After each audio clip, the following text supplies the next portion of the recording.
সদ্য প্রয়াত বিশিষ্ট ব্যবসায়ী, শিল্পোদ্যোক্তা ও জনহিতৈষী সৈয়দ মঞ্জুর এলাহীর রুহের মাগফিরাতে এক দোয়া মাহফিল ও স্মরণসভা অনুষ্ঠিত হয়ে গেল ঢাকা ক্যান্টনমেন্টের সেনা প্রাঙ্গণে। ২১ মার্চ অ্যাপেক্স পরিবারের উদ্যোগে এই দোয়া মাহফিল ও স্মরণসভা অনুষ্ঠিত হয়। দোয়া মাহফিল ও স্মরণসভায় অংশ নেন সৈয়দ মঞ্জুর এলাহীর পরিবার, বন্ধু, সহকর্মী, ব্যবসায়িক পার্টনার, বিশিষ্ট শিল্পপতি এবং তার প্রতিষ্ঠানগুলোর কর্মকর্তা ও কর্মচারীরা। সৈয়দ মঞ্জুর এলাহী বাংলাদেশের শীর্ষস্থানীয় শিল্প পরিবার অ্যাপেক্স গ্রুপের চেয়ারম্যান ছিলেন। এছাড়া তিনি দ্য ফাইন্যান্সিয়াল এক্সপ্রেসের হোল্ডিং কোম্পানি ইন্টারন্যাশনাল পাবলিকেশনস লিমিটেডের ব্যবস্থাপনা পরিচালক ও পত্রিকাটির প্রকাশকও ছিলেন। সৈয়দ মঞ্জুর এলাহীর ছেলে নাসিম মঞ্জুর বাবাকে নিয়ে স্মৃতিচারণ করে বলেন, তার বাবা জীবনে অনেক সাহসী সিদ্ধান্ত নিয়েছেন। তিনি জানান, অর্থ বা ধন সম্পদের কথা চিন্তা করতেন না সৈয়দ মঞ্জুর এলাহী, সবসময় মান সম্মানের কথা চিন্তা করতেন। বাংলাদেশে ব্যবসা করা মানেই যে খারাপ কিছু করতে হবে, চুরি করতে হবে। যদিও যোগ করে আমরা একজন যোগ করতেন যে বাবা হচ্ছে আমার ছেলে হলো বুঝি, সো আই ডোন্ট নো কোনটা ইমপ্রুভমেন্ট নাকি ডিমোশন। সেখানেও কিন্তু একটা যোগ সবসময় ছিল। হি ওয়াজ প্রাউড অফ হিজ প্রফেশন। প্রত্যেকটা কাজের যে একটা রেসপেক্ট আছে, একটা অনার আছে, এটা সে আমাদের আজকে অনেকে অ্যাপেক্সের কলিগ, প্রতিষ্ঠানের কলিগ এখানে আছেন, বারে বারে বলতেন যে take pride in your integrity. এবং ইন্টিগ্রিটি মানে শুধু ফাইন্যান্সিয়াল ইন্টিগ্রিটি না, প্রত্যেকটা ব্যাপারে মানুষের সাথে ব্যবহার থেকে শুরু করে প্রত্যেকটা ব্যাপারে। দ্বিতীয়টা ছিল কারেজ, সাহস। আমরা অনেকবার শুনেছি, রুল খুব চমৎকার করে বলেছে যে যখন সে তার এই বলতো গোল্ডেন কেজ চাকরি ছেড়ে, যে চাকরিতে ইভেন বেডশিট এবং কাঁটা চামচ দেওয়া হতো সেটা ছেড়ে আপনার ওই হাজারিবাগে রিক্সা করে বসতেন, ইটার আন্টিরা দেখেছেন তার স্ট্রাগল। সেখান থেকে এটা করা মানে এটা পাগলামি ছাড়া কিছুই না। But he took great pride in that plunge, that his courage that he had to do things এবং to go against the tide। মানে সবাই এটা করছে না, আমি ভিন্ন কিছু একটা করবো। এটা একটা বিশাল জিনিস আমরা শিখেছি। আরেকটা আই থিঙ্ক যেটা কোর ভ্যালু, যে রেসপেক্ট, সম্মান। ফেমাস সেইং अगेन যে আমাদের সবাইকে বলতেন যে you cannot command respect, you must earn respect. উপস্থিত বক্তারা প্রয়াত এই গুণী ব্যক্তিকে নিয়ে স্মৃতিচারণ করে বলেন, সৈয়দ মঞ্জুর এলাহী একজন নীতিবান মানুষ ছিলেন। আইন কানুনের প্রতি ছিল তার অগাধ শ্রদ্ধা। সৎপথে চলে দেশের স্বার্থ রক্ষা করেও যে সফল হওয়া যায় তার উজ্জ্বল দৃষ্টান্ত ছিলেন তিনি।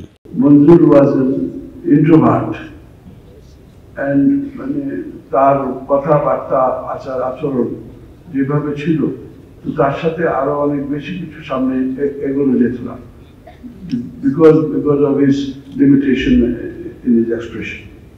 But nevertheless, আমাদের সাথে কেন যেন একটা সম্পর্ক হয়ে গেছিল যে সেখানে ওইগুলা বাধা বিপত্তি আর ছিল না। তো এখন মনে হয় যে এটা একটা পরিবার, আমরা নিজেরা একটা পরিবার। শামসুল ভাই আমাদেরকে যেভাবে দেখতেন, শামীম আমাদেরকে যেভাবে দেখতেন, তো আপনার ঝিলু ভাই আমাদেরকে যেভাবে দেখতেন, মঞ্জুর একইভাবে আমাদের। তো এখানে আমাদের জন্য একটা বিরাট লস। তিনি একজন অত্যন্ত সফল মানুষ ছিলেন। আপনারা সকলের কাছ থেকে শুনলেন, আমরাও জেনেছি। অত্যন্ত শ্রদ্ধেয় একজন ব্যক্তিত্ব, কানায় কানায় পরিপূর্ণ ছিল ওনার সফলতা। একজন নাগরিক হিসেবে তিনি সফল, কারণ তিনি দেশকে অনেক কিছু দিয়েছেন। একজন পিতা হিসেবে তিনি সফল, কারণ তিনি সুযোগ্য সন্তানদের লালন পালন করে এই দেশের খ্যাতমতে নিয়ে পড়তে পেরেছেন। একজন ব্যবসায়ী হিসেবে তিনি সফল, কারণ তার মাধ্যমে তিনি অনেক মানুষের কর্মসংস্থান করেছেন। একজন স্বপ্নবাজ মানুষ হিসেবে তিনি সফল, কারণ যে কথাটা আমরা সবার থেকে শুনলাম যে চামড়া শিল্পকেও যে বিশ্বের মর্যাদায় নিয়ে যাওয়া যায়, একটা সারা বিশ্বের একটা ব্র্যান্ডে পরিণত করতে পারেন, তিনি সেটা প্রমাণ করেছেন। অ্যাপেক্স আজকে শুধু বাংলাদেশের ব্র্যান্ড নয়, বিশ্বব্যাপী একটা ব্র্যান্ডে পরিণত করেছেন। একজন মানুষ যার ভীষণ সংবেদনশীল, নীতিবান, আইন কানুনের প্রতি শ্রদ্ধাশীল, এবং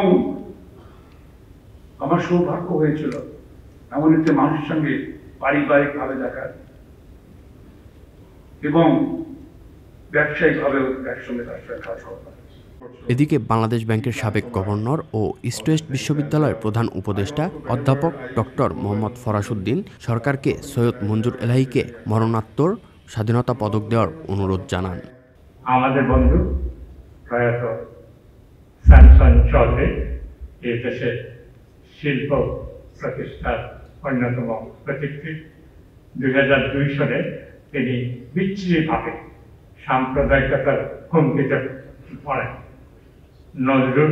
মঞ্জুর আমাকে ফোন করে, আমরা 2 জায়গা থেকে রওনা হয়ে সচিবালয়ের 7 নম্বর কক্ষে, যেখানে এখন ডক্টর সালেউদ্দিন সাহেব বসেন, সেইখানে তদানীন্তন অর্থমন্ত্রীর কাছে আমরা দৌড়ে তিনি অত্যন্ত তড়িৎ গতির পদক্ষেপ নিয়ে সেই যাত্রা স্যামসন ভাইকে রক্ষা করেন। আমি নিজে অনেক নীরব দাতব্য কর্মে সমাজসেবার মঞ্জুর এলাহীর কাছ থেকে আর্থিক সহায়তা নিয়েছি, আমার বলতে কোনো দ্বিধা নেই। মঞ্জুর অত্যন্ত সৎ, নির্ভীক, নৈতিকতা সম্পন্ন লোক ছিলেন। কোনো লোভ লালসা ছিল না, কোনো পদ পদবীর কোনো লালসা ছিল না। কোনো সরকারি তাকে শত্রু ভাবে নাই, আবার কোনো সরকারি তাকে মায়ের পেটের ভাই মনে করে নাই। কাজে তার দীর্ঘ জীবনে, দীর্ঘ কর্মজীবনে কোনো সরকারি তাকে কোনো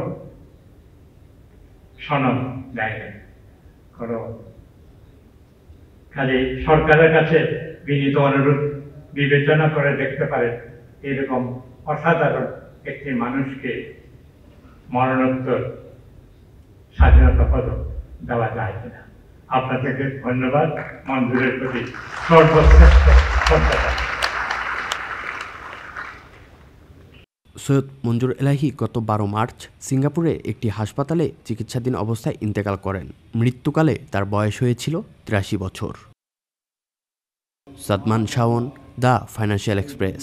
শ্বশুর শাশুড়ি যতজন কবরে সাহিত্য আছে সবাইকে মেহরবানি করে মাফ করে দাও, তাদেরকে জান্নাত নসিব করো, আর যারা জীবিত আছে তাদেরকে তুমি হিদায়াত করো, তোমার ইবাদত